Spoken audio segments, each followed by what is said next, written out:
तालियां जरूर चाहूंगा। ये ऐसे शख्स हैं, गुलशन में गुलाब देखा है, उन्होंने जी आपसे खा करके कहा तो गुलशन में गुलाब देखा है, आसमां पे आफताब देखा है, गुलशन में गुलाब देखा है, आसमां पे आफताब देखा है, आज की शाम।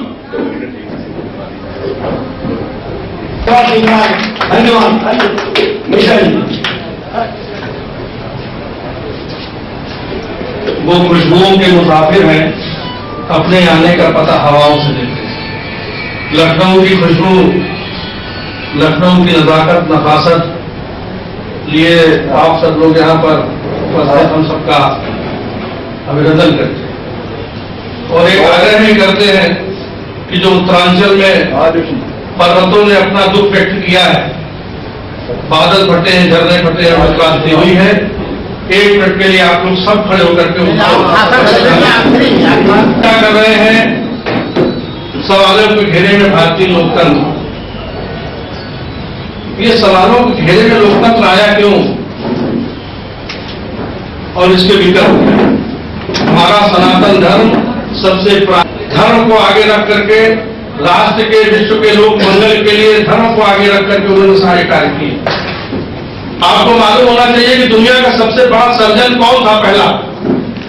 कोई जानता है सबसे बड़ा सर्जन कौन था पहला इस धरती का?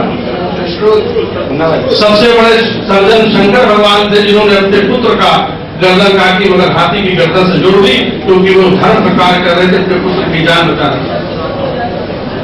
सबसे बड़ी फायर प्रूफ पहला इस धरती पे कौन आई पहली? वो हमारे सनातन धर्म में आई, होलिका आई, जो अपने भतीजे को लेकर के धर्म की रक्षा के लिए अग्नि पे बैठ गए। सबसे बड़ा महान शंकर जी की जटाओं में था, जिसने गंगा के प्रवाह को रोक लिया, इसलिए कि धरती बची रहे, गंगा का प्रवाह रोक लिया जाए, वो भी धर्म का कार्य। आज दिक्कत यह है कि हमारा ये भारत देश ऋषि और कृषि परंपरा पर आधारित है। ये पुराण और पुराण का देश। ऋषि मुनियों ने जन्म लिया, देवी देवताओं ने जन्म लिया। आज कोई कौशल्या मां के रूप में नहीं है जो मर्यादा पुरुषोत्तम राम ऐसे भगवान को जन्म दे, जो हमें मर्यादा का आचरण सिखाए। कोई ऐसी यशोदा आजकल नहीं है इस भारत में कि कृष्ण ऐसे कर्मयोगी को हमारे बीच में लाए।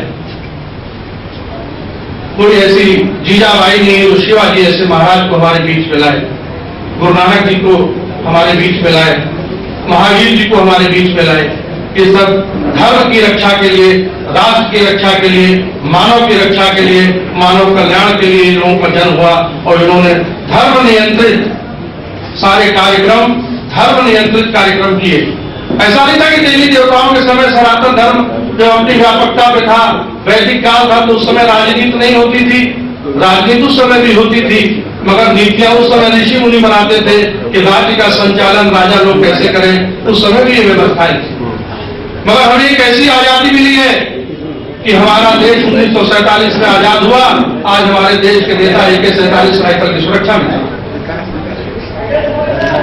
हमारे देश में ऋषि मुनियों में बद्रीनाथ भगवान का मंदिर बनाया, केदारनाथ भगवान का मंदिर बनाया, द्वारिकानाथ भगवान का मंदिर बनाया, मगर किसी ऋषि मुनि ने विकासनाथ का मंदिर नहीं बनाया।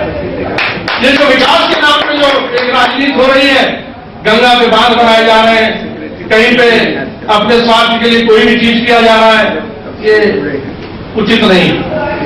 आपकी घटना आपके सामने, ये राजनीतिक व्यतिक्रम और उपक्रम है कि केदारनाथ जी के मंदिर तक जहां पे 50 साल 60 साल के ऊपर उम्र के बड़े लोग, हमारे परिवार के लोग जाते थे तीर्थाटन करने के लिए, जहां पे लोगों को 1 हफ्ता लगता था ऊपर चढ़ाई में जाने में, आज 8 घंटे में लोग गाड़ी से पहुंच जाते हैं। 1 लाख गाड़ी रोज केदारनाथ मंदिर पहुंचती थी। तभी हमारी राजनीतिक नेताओं ने, सरकारों ने इस बात पे चिंतन नहीं किया कि हम प्रकृति को किस तरीके से, हम सेवा भाव से प्रकृति के साथ हम क्या चीज करें कि प्रकृति हमें उतरेगा क्या।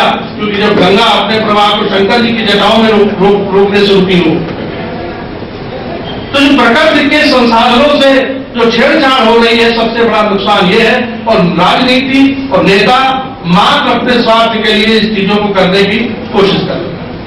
एक नेता एक बाबा जी के पास गए, उन्होंने कहा बाबा जी हमको पूजा पाठ में मन नहीं लग रहा है, कुछ मनी मन भगवान का स्नान करावे, मनी मन उनको चंदन तिलक लगावे, मनी मन भोग लगावे। एक दिन मनी मन नेताजी ने 4 मुट्ठी मिश्री का भोग लगा दिया, तो नेताजी को लगा कि आप तो हमने 4 मुट्ठी का भोग लगा दिया, ज्यादा हो गया, तो उन्होंने मनी मन 2 मुट्ठी भोग निकाल दिया। तो कृष्ण जी ने नेताजी का हाथ पकड़ लिया, कह रहे तेरे बाप की मिश्री, मनी मन काम करवा उसको नहीं कंजूसी कर रहा है। तो हमारे देश के जो राजनेता है वो मनी मन सब चीजें कर रहे हैं, उनको जनता से कोई मतलब नहीं है। एक साल अभी 30 करोड़ लोगों में 125 करोड़ मुसलमान रह रहे हैं, क्या कुरान को आप भूल जाएंगे, बाइबिल को भूल जाएंगे, गुरु ग्रंथ साहब को भूल जाएंगे? आप लखनऊ की सरजमीन में बैठे, इसकी बहुत आवश्यकता है। ये मुन्ना सिंह चौहान जी बैठे हैं, इनके राष्ट्रीय अध्यक्ष चौधरी अजीत सिंह हमारे बड़े पारिवारिक मित्र हैं, वो आज समाधि है, मुन्ना जी को पता है, सरकारी गाड़ी से नहीं जाएंगे।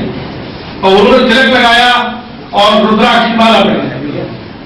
हम भी ब्राह्मण हैं, हमारे देश के नेताओं ने समाजवाद के नाम पे तिलक लगाना छोड़ दिया है, हाथ में करारा बांधना छोड़ दिया है कि हमको दूसरे पक्ष का वोट नहीं मिलेगा अगर हमारे माथे पे कि तिलक लगा दीजिए, करारा। क्या आप अपने धर्म से अलग होकर के राजनीति को समाज को दिशा देना चाहते हैं? हम भी ब्राह्मण हैं और हमें गर्व है कि हम ब्राह्मण हैं।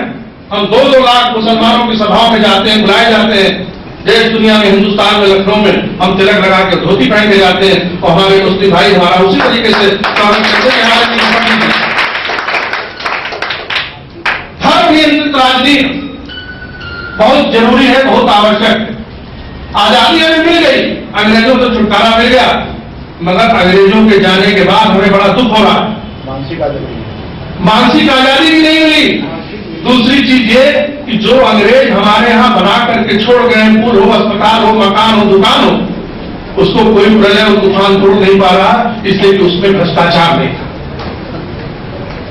आज 724 पुल उत्तरांचल में बहे, 76 नेशनल हाईवे की सड़कें वहां में बहेगी, ये सब इसी कालखंड में बना। उत्तरांचल अलग इसलिए किया गया था कि प्राकृतिक संसाधनों का संरक्षण होगा और संवर्धन होगा। देखिए वो अलग किया राजनेताओं ने उत्तरांचल को, लखनऊ राजधानी थी उत्तराखंड की, उत्तर प्रदेश से जुड़ा हुआ था, तो क्या वहां पर संसाधन नहीं उपलब्ध होते थे? अंग्रेज जो बना के चले गए हैं वो ईमानदारी का उन्होंने हमें काम करके दिया है। और हमारे राजनेता और ये विधायक निधि और सांसद निधि का उपयोग जब तक हमारे देश में नेताओं के द्वारा होता रहेगा तब तक हम कहीं पे भी कोई बात नहीं करते।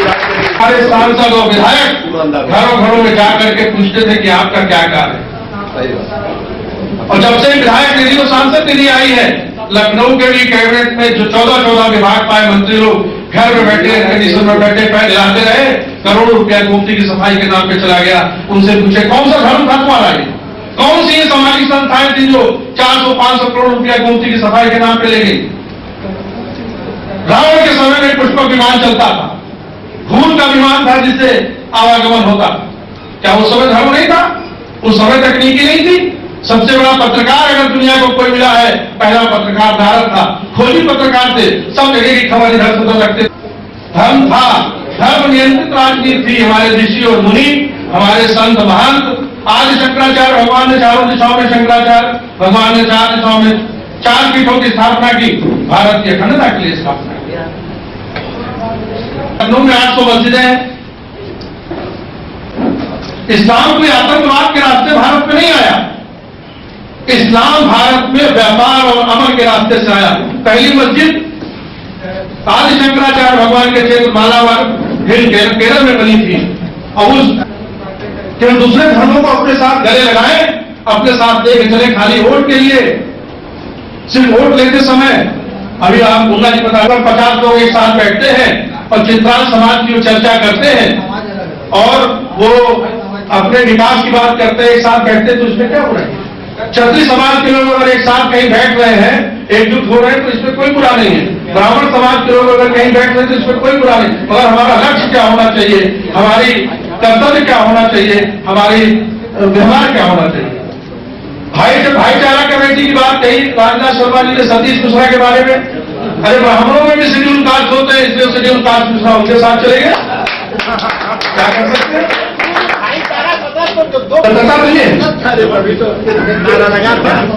मगर हम ये कहेंगे कि सवालों में घेरे में लोकतंत्र क्यों? अरे सवाल तो हम ही ने पैदा किए और हम ही को हमारे हाथ में होता है। जब तक हम धर्म को आगे नहीं रखेंगे, राम जन्मभूमि के नाम पे इतना बड़ा आंदोलन चला, राम कोर्ट के बक्से में बंद कर दिया गया, विश्व हिंदू परिषद वाले झगड़ पूछते राम जन्मभूमि में 18 मंदिरों का पूजा अर्चन 20 साल से बंद है। अब कोई पूछे हाफ पैंट वालों से कि भैया राम जन्मभूमि का आंदोलन चला रहे हो, घर घर से पूरी के पैकेट बनवाते थे, चंदा लेते थे, चांदी सोने की ईंटें लेते थे, राम जन्मभूमि पे रामलला के मंदिर के बगल में 18 मंदिरों को पूजा अर्चना आपने क्यों बंद कराया? ये पूछना चाहिए आरएसएस वालों से। हमारे देश की सनातन संस्कृति की पहचान धोती कुर्ता और पैजामा कुर्ता थी, ये हाफ पैंट किस देश की पहचान? हम लोग धोती में है, चंद्र प्रकाश अग्निहोत्री जी पूरी पैंट में पहने, आप लोग पूरे पैंट में हैं, समाज के सामने पूरे ढके हुए हैं, और संघ परिवार के लोग देश और दुनिया के सामने आधे नंगे हो चुके हैं। ये कैसा धर्म है इनका कि रामकृष्ण और विश्वनाथ को भूल गए, सिर्फ झंडे की पूजा करते हैं। मायावती मुख्यमंत्री बन गई, बोले हम यही चाहते थे। अखिलेश यादव बन गए, बोले हम यही चाहते थे। संघ वाले क्या चाहते हैं तक समझ में नहीं आया। कौन सी राजनीति तो कर रहे हैं? क्या इस देश को देना चाहते? हाफ पैंट पहले तो हमने अंग्रेज सिपाहियों को देखा है जो घोड़ों में चलते थे हाफ पैंट पहने। इस समय की हाफ पैंट हमें क्या दे रही है?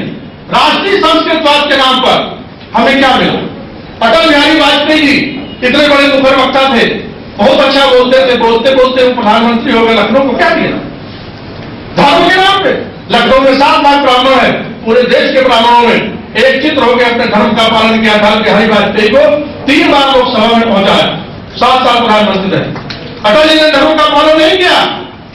लखनऊ में वो किसी ब्राह्मण को अगर लोकसभा को प्रत्याशी बनाते तो हमें डर होता। अटल बिहारी वाजपेयी जी ने कभी अपने को ब्राह्मण नहीं कहा, तो हमारे ऊपर एक टंडन जी गोबर का छोड़ के पठा के चले गए। जिस तरीके से लखनऊ की नजाकत नफासत का दोहन किया है बीजेपी लोगों ने, मायावती जी ने एयरपोर्ट से लेकर के बीबीआईपी मार्ग बना दिया। क्या अटल जी को रोड नहीं दिखती थी? क्या टंडन जी को रोड नहीं दिखती थी? अपना इतिहास बनाना था, इसलिए पत्थर लगा दिए। पैसा कमा रहे हैं, संघ के लोग आज भी पूरी के पैकेट बनवा रहे हैं कि हमको वहां सामान भेजना है। आप बताइए, जब उत्तरांचल खाली कराया जा रहा है तो राजनाथ सिंह के कहने पे ट्रकों पे सामान भर के वहां क्यों जा रहा है? जब तो बीजेपी वाले ट्रकों पे सामान लेकर के जा रहे हैं कि हमको उत्तरांचल पहुंचाना है। अरे जब ट्रेन वहां पे नहीं आ रही है, जब वहां पे जहाज नहीं आ पा रहे, तो आपकी ट्रकें कहां जाएंगी? अरे घूम फिर के संगे क्या खड़ी हो जाएंगी? ये कौन सा धर्म है? आपने हमें बोलने का मौका दिया। हम तो धर्म के पक्ष के व्यक्ति हैं, धर्म के सेवक हैं, कि अगर कोई काम करते हैं तो हमें सफलता मिलेगी। और सारे प्रश्नों का उत्तर धर्म में है, और धर्म के बहुत से प्रकार होते हैं। बस हम अपना एक शेर कह करके खत्म करेंगे कि हम फकीरों से जो चाहे वो दुआ ले जाए, न जाने कल किधर हमको हवा ले जाए। सरे राह लिए बैठे हम एक चिंगारी, जिसका जी चाहे अपने चरागों को जला के ले जाए।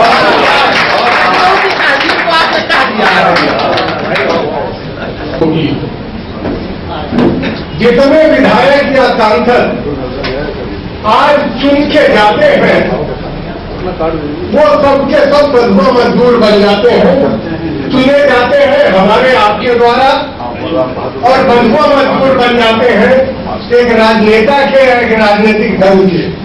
हमारी आपकी बात विधानसभा या संसद में कोई भी नहीं उठाता। और ये जग जाहिर है कि इस देश में बहुत क्लब बन गए हैं। लखनऊ में भी कुछ वहां जात पात का कोई भी बंधन नहीं है।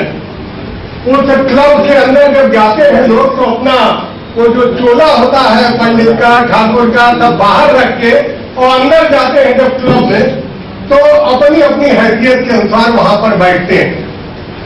ठीक कहा, वो क्लब बन गया है, और ये पूरे के पूरे लोकतंत्र को क्लब में कन्वर्ट कर दिया गया है।